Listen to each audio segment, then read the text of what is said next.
Hello everyone, welcome back our channel. ఈరోజు topic ఏంటి అంటే collector to base bias circuits అనమాట. సో ఈ collector to base bias circuits ఎక్కడ వస్తుంది అంటే బయాసింగ్ మనం మెథడ్స్లో ఆల్రెడీ 3 టైప్స్ ఆఫ్ మెథడ్స్ ఉంటాయని ఎక్స్ప్లెయిన్ చేశాను కదా. ఫిక్స్డ్ బయాస్ ఒకటి, నెక్స్ట్ ఏమో కలెక్టర్ టు బేస్ బయాస్ ఒకటి, నెక్స్ట్ ఏమో సెల్ఫ్ బయాస్ ఒకటి. సో 3 టైప్స్ అని చెప్పాను కదా. ఆల్రెడీ బిఫోర్ టాపిక్లో ఫిక్స్డ్ బయాస్ ఎక్స్ప్లెయిన్ చేశాను, self bias are voltage divider bias అయితే ఎక్స్ప్లెయిన్ చేశాను. సో ఈ రోజు ఏంటి అంటే collector to base bias circuit కోసం అయితే ఎక్స్ప్లెయిన్ చేస్తాను, ఓకేనా. సో ఇక్కడికి వచ్చేసరికి ఏంటి అంటే ఇది వచ్చేసరికి కలెక్టర్ టు బేస్ బయాస్ సర్క్యూట్లో నార్మల్గా మనం యూజ్ చేసే కాంపోనెంట్స్ ఏవైతే ఉన్నాయి అని అంటే ఒక ట్రాన్సిస్టర్ యూజ్ చేస్తాము, రెసిస్టర్ యూజ్ చేస్తాం, ఓకేనా. 2 రెసిస్టర్స్ యూజ్ చేస్తాము, ఒక ట్రాన్సిస్టర్ యూజ్ చేస్తాం. అంటే సింపుల్ కనెక్షన్ అనమాట, ఈజీగా కనెక్ట్ చేసుకోవచ్చు. ఎక్కువ కాంపోనెంట్స్ పెట్టడం కానీ అలాంటిది ఏమీ ఉండదు. డైరెక్ట్గా మనం ఈజీగా కనెక్ట్ చేసుకొని ఆపరేషన్ అనేది అయితే పర్ఫామ్ చేయొచ్చు, ఓకేనా. సో ఇక్కడికి వచ్చేసరికి ఏంటి అంటే ఇది కదా మనం ఇచ్చే basic circuit diagram. So collector to base bias circuit diagram అయితే ఇదే అనమాట. సో ఇక్కడికి వచ్చేసరికి ఏంటంటే ఇది ట్రాన్సిస్టర్. ఈ ట్రాన్సిస్టర్ అనేది మనం ఏమి యూజ్ చేస్తున్నాం అంటే ఎన్పిఎన్ అనమాట. సిఈ కాన్ఫిగరేషన్లో ఎన్పిఎన్ యూజ్ చేస్తున్నాం, ఓకేనా. సిఈ కాన్ఫిగరేషన్లో ఎన్పిఎన్. ఇది వచ్చేసరికి ఏంటి అంటే బేస్ టెర్మినల్ తెలిసిందే కదా. ఇది వచ్చేసరికి ఏంటి అంటే ఎమిటర్, యారో మార్క్ ఉంది అంటే ఎమిటర్, ఇది ఇలా ఉంది అంటే కలెక్టర్, ఓకే. సో ఈ 3 మాత్రం మనం మెయిన్గా గుర్తుపెట్టుకోవాల్సింది. ఎన్పిఎన్ ట్రాన్సిస్టర్ యూజ్ చేస్తున్నాం సిఈ కాన్ఫిగరేషన్లో, base, emitter, collector, okay. Next వచ్చేసరికి ఏంటి అంటే బేస్ నుంచి వచ్చే కనెక్షన్ దేనికి పంపిస్తున్నాను అంటే ఆర్బి అనమాట. ఆర్బి అంటే ఏంటి అంటే బేస్ రెసిస్టర్, బి అంటే ఏంటి ఇది బేస్ సైడ్ కనెక్ట్ చేసాం కాబట్టి బేస్ అంటున్నాం, ఆర్ అంటే ఏంటి రెసిస్టర్ కాబట్టి బేస్ రెసిస్టర్ అంటున్నాం, ఓకేనా. Base resistor. ఫ్లోయింగ్ కరెంట్ని ఇలాగే కదా మనం యారో మార్క్స్తో చూపిస్తాం, లోపల కదా చూపించేది. సో ఫ్లోయింగ్ కరెంట్ ఏంటి అంటే బేస్ కరెంట్, ఐబి అంటే ఏంటి అంటే బేస్ కరెంట్ అనమాట, ఓకే. సో నెక్స్ట్ వచ్చేసరికి ఏంటంటే బేస్ నుంచి ఇక్కడ కలెక్టర్ కనెక్ట్ చేసాం చూడండి, ఇటు సైడ్ వచ్చేసరికి కలెక్టర్ పార్ట్ కదా. సేమ్ కలెక్టర్ పార్ట్కి కూడా ఏంటి అంటే ఐసి, ఫ్లోయింగ్ అయ్యే కరెంట్. ఐసి అంటే కలెక్టర్ కరెంట్, ఆర్సి అంటే ఏంటి కలెక్టర్ రెసిస్టెన్స్. ఇక్కడికి వచ్చేసరికి ఏంటి అంటే ఐసి ప్లస్ ఐబి అనమాట. ఎందుకు ఐసి ప్లస్ ఐబి రాసాము అని అంటే కరెంట్ అనేది, టోటల్ కరెంట్ అనేది నాకు 2 దగ్గర నుంచి వస్తుంది. ఆ 2 ఏంటి అంటే ఐసీ ఒకటి, ఐబీ ఒకటి అనమాట. సో అందుకే ఐసీ ప్లస్ ఐబీ అనేది రాశాను. ఇక్కడికి వచ్చరికి ఏంటి అంటే ఫైనల్ది plus VCC. VCC power supply లేకపోతే మనకి కరెంట్ ఫ్లోయింగ్ అనేది సరిగ్గా ఉండదు. సో ప్రతి దానికి అందుకే వీసీసీ పవర్ సప్లై అనేది మెయిన్గా యూజ్ చేస్తాం. సో ఎప్పుడైతే వీసీసీ పవర్ సప్లై ఉంటుందో ట్రాన్సిస్టర్ యాంప్లిఫికేషన్ చేసుకోవడానికి కూడా ఈజీ అవుతుందన్నమాట. లేదు అంటే ట్రాన్సిస్టర్ యాంప్లిఫికేషన్ చేసుకోవడానికి కూడా ఈజీగా వర్క్ అవ్వదు. తెలిసిందే కదా, ట్రాన్సిస్టర్ వర్కే ఏంటి యాంప్లిఫికేషన్ చేయడం కదా. మరి అది అవ్వాలి అంటే కన్ఫర్మ్గా మనకి వీసీసీ అనేది మెయిన్ అనమాట, ఓకే. సో ఇది ఓకేనా. నెక్స్ట్ ఎమిటర్ నుంచి వచ్చేసరికి ఐఈ అనమాట. కరెంట్ ఫ్లో అయ్యే కరెంట్ ఏంటి అంటే ఎమిటర్ కరెంట్ గ్రౌండ్కి కనెక్ట్ చేసేస్తాము.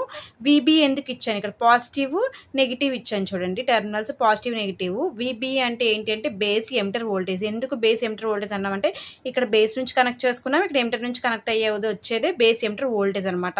సేమ్ ఇక్కడ కూడా అంటే కలెక్టర్ ఎమిటర్ వోల్టేజ్ అనమాట. కలెక్టర్ సైడ్ నుంచి వస్తుంది, emitter side. So collector emitter voltage అని అంటాం.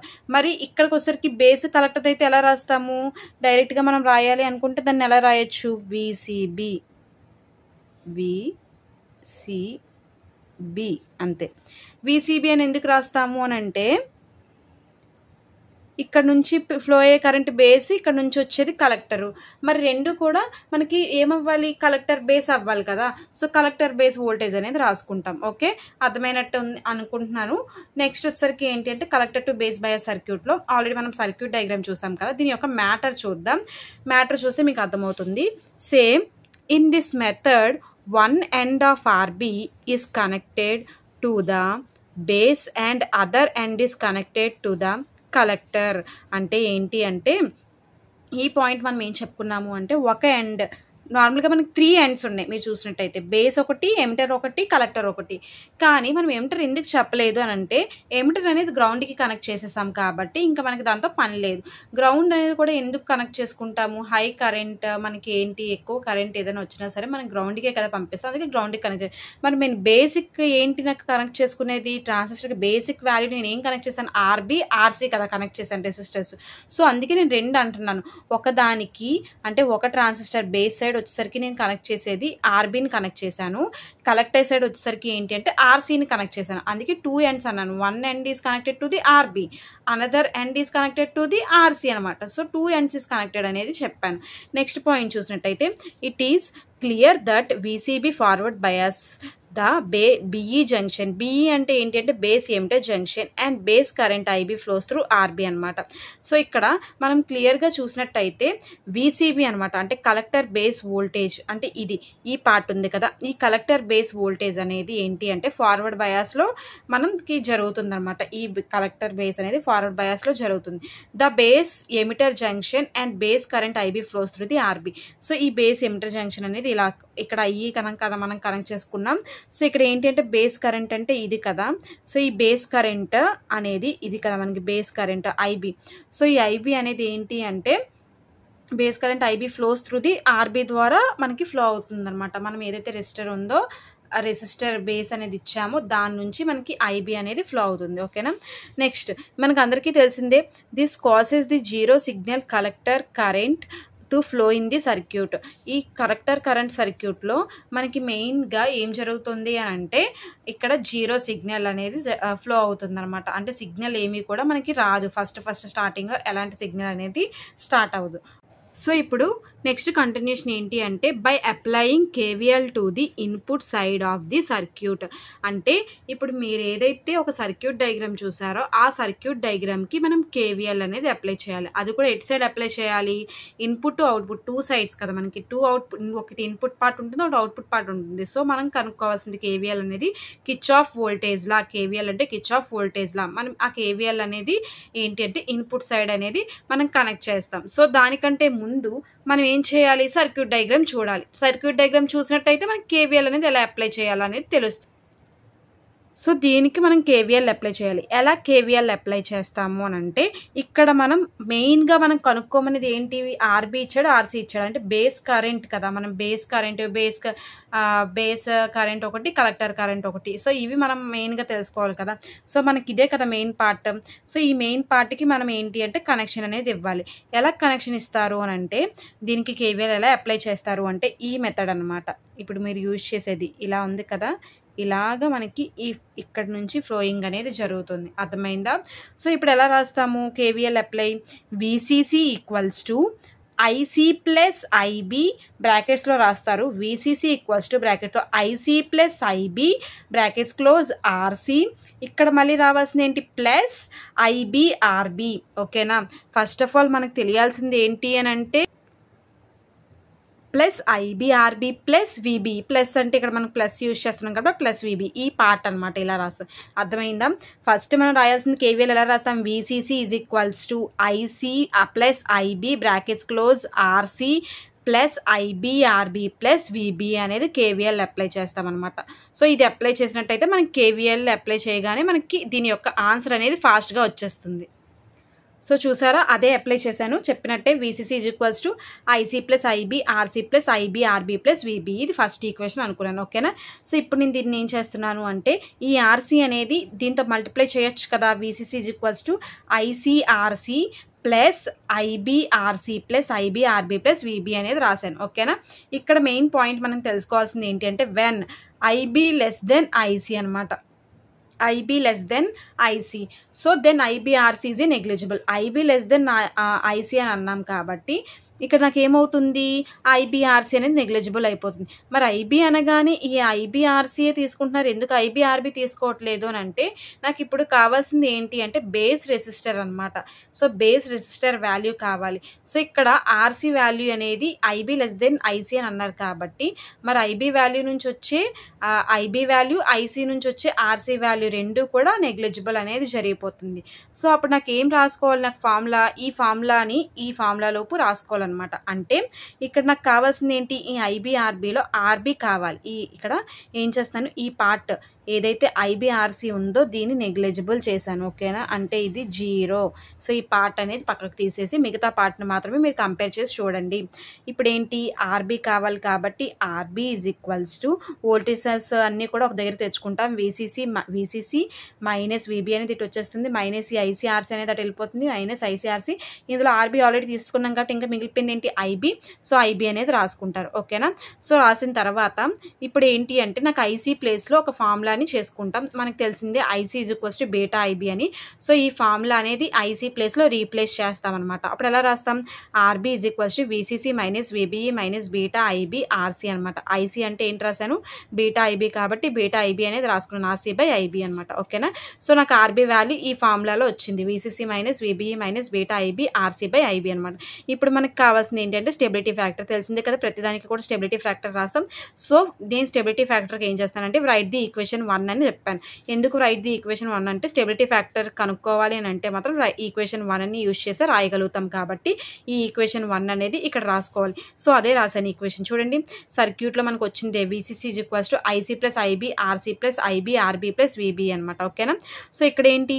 ఐసీ ఆర్సీ సేమ్ మల్టిప్లికేషన్ చేయండి, IC RC plus IB RC plus IB RB plus VB అనమాట. ఓకే, సో ఇక్కడికి వచ్చేసరికి నేను ఏం చేస్తున్నాను అంటే ఇక్కడ మనకి 2 వాల్యూస్ అనేవి సేమ్గా ఉన్నాయి. మీరు చూసినట్టయితే ఇక్కడ చూడండి ఏంటేంటి, ఈ ఐబీ ఆర్సీ ఐబీ ఆర్బీ అంటే ఇక్కడ 2 ఐబీలు నాకు కామన్గా ఉన్నాయి. అవునా? సో ఆ ఐబీని మనం కామన్ తీసుకోవచ్చు కదా. అప్పుడు ఏం చేస్తాం? వీసీసీ ఈజ్ ఈక్వల్స్ టు ఈ 2 ఐబీలు కామన్గా ఉన్నాయి కాబట్టి ఐబీ కామన్ తీస్తే ఇంకా మిగిలిపోయింది ఏంటి? RC plus RB plus IC RC plus VB.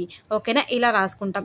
ఇప్పుడు ఏం చేయాలి అంటే differentiating above equation with respect to IC అనేది చేస్తామన్నమాట. అంటే డిఫరెన్షియేటింగ్ అనేది మీరు ఇచ్చిన ఈ అబవ్ ఈక్వేషన్ అయితే ఇది ఏదైతే VC is equals to RC plus RB IB plus IC RC plus VB ఉందో దీన్ని ఈ అబవ్ ఈక్వేషన్ని మనం డిఫరెన్షియేటింగ్ చేయాలి. ఆ డిఫరెన్షియేటింగ్ చేసినప్పుడు వోల్టేజెస్ ఏది కూడా మనకి అంటే వోల్టేజెస్ అన్నీ కూడా 0 అయిపోతాయి అనమాట. అందుకే సో వోల్టేజెస్ అన్ని నెగ్లిజిబుల్ తీసేయాలి. సో వోల్టేజ్ 0 అయిపోతుంది కాబట్టి దాన్ని తీసేయచ్చు, లేదా 0 అయినా రాసుకోవచ్చు, ఏదైనా మీ ఇష్టమే. సో నేను ఏం చేస్తున్నాను, ఈ ఫార్ములాలో కదా డిఫరెన్షియేటింగ్ చేయాలి. ఆ డిఫరెన్షియేటింగ్ కూడా దేని చేస్తారు అంటే ఐని కరెంట్ని మాత్రమే డిఫరెన్షియేటింగ్ చేయాలి. ఎందుకు కరెంట్నే చేస్తారు అంటే మనకి స్టెబిలిటీ ఫ్యాక్టర్కి ఒక ఫార్ములా అనేది ఉంటుంది, దాంట్లో డిఐబి బై డిఐసి మాత్రమే మనం కనుక్కుంటాం కదా. సో అందుకే కలెక్టర్ కరెంట్ని మాత్రమే డిఫరెన్షియేటింగ్ అనేది మనం చేస్తాం. ఓకేనా? సో ఇక్కడికి వచ్చరికి వీసీసీ అంటే ఎంత అని చెప్పాను? 0 equals to same RC plus RB నింపేస్తారు, డిఐబి బై డిఐసి అంటే ఈ ఐబీని నేను ఏం చేస్తాను? కరెంట్ని కదా డిఫరెన్షియేటింగ్ చేయాలి అని చెప్పాను. దేంతో డిఫరెన్షియేటింగ్ చేయాలి? Equation with respect to IC, equation with respect to IC అన్నాను కాబట్టి దాన్ని మాత్రమే డిఫరెన్షియేటింగ్ చేయాలి. అప్పుడు ఎంత వస్తుంది? డిఐబి బై డిఐసిగా రాసుకుంటాం. ప్లస్ ఇక్కడ కూడా అంతే కదా, ఐసీఆర్సీ అంటే ఐసీని మాత్రమే డిఫరెన్షియేటింగ్ చేయాలి, RC రాసిస్తారు, differentiating DIB by DIC అనేది డిఫరెన్షియేటింగ్ చేస్తారనమాట. దీన్ని కూడా డిఐబి బై డిఐసి అనేది డిఫరెన్షియేటింగ్ చేస్తారు. ఓకేనా? ఇక్కడికి వచ్చేసరికి ఏంటి అంటే సారీ డిఐబి బై డిఐసి కాదు, ఆల్రెడీ మనకు ఉన్నది ఏంటి అక్కడ డిఐసి కదా, ఇక్కడ అంటే ఐసీ కదా ఉంది. మరి ఇక్కడ కూడా మనకు రావాల్సింది ఏంటి? ఐసీ రావాలి. అవునా? డిఐసి రావాలి. So DIC by DIC plus VB అంటే ఎంత? 0. సో 0 రాసుకుంటారు. నెక్స్ట్ ఏంటి అంటే 0 is equals to same RC plus RB DIB by DIC plus RCA మాత్రమే ఎందుకు వచ్చిందంటే డిఐసి సేమ్ ఉంటే క్యాన్సిల్ అయిపోతుంది కదా. సో అప్పుడు ఎంత మిగులుతుంది? ఇంకేమీ మిగులుతుంది కాబట్టి ప్లస్ ఆర్సీ అనేది రాసుకుంటాం. ఓకేనా? అర్థమైందా? డిఫరెన్షియేటింగ్ ఫస్ట్ అనేది స్టెబిలిటీ ఫ్యాక్టర్లో చేయాలి. ఏదైతే మీకు వచ్చిన వాల్యూ ఉందో దాన్ని మాత్రమే డిఫరెన్షియేటింగ్ అనేది చేస్తాం. Next continuation.